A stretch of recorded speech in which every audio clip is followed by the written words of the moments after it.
Hi, church, and welcome. I hope everyone is doing well and enjoying this warmer weather. So we kicked off Lent this year with a book called Listen to Him, the 40 Steps on the Road to Resurrection.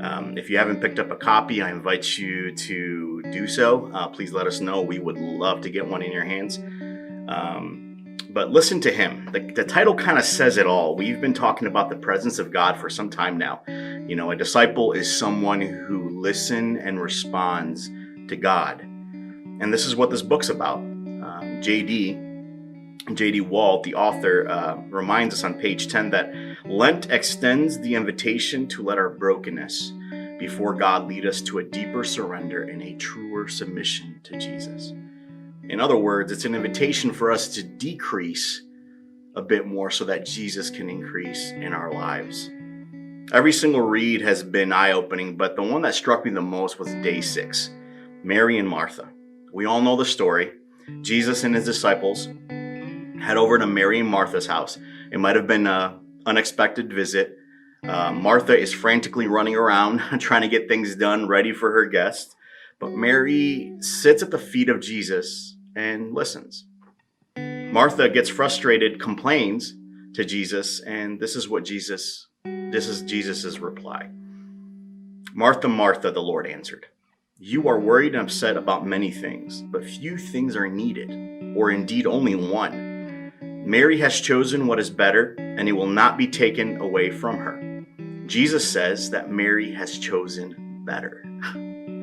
J.D. notes that the difference between Mary and Martha is not about contemplation versus activism. It's about attention and distraction. He goes on to suggest on page 37, the next page over, that perhaps Martha's sense of self and worth were all wrapped up in properly performing her role, while Mary's sense of herself was all wrapped up in her relationship to Jesus. Now listen, what Martha did was well-intentioned and needed, but Mary chose the better. She chose to sit at the feet of Jesus and listen to him. It caused me to think, am I doing more than being more? Am I focusing more on the doing rather than the being or becoming? Where, what, who do I give most of my attention to? You've heard the saying, you are who you hang out with, and that's so true. And JD reminds us in the introduction that God gets us where he wants us by way of our walk with him. Our walk with him is comprised of our everyday steps. And on page 27, JD writes that divine revelation is not a product of religious study. Divine revelation is the fruit of a devoted relationship. It's all about a relationship. Following Jesus, listening to Jesus is a daily and intentional choice we need to make every day, church. Sometimes I feel like we treat discipleship or spiritual formation like a chore, or we're scared to approach Jesus for whatever reason, or we just don't want to deal with our own junk.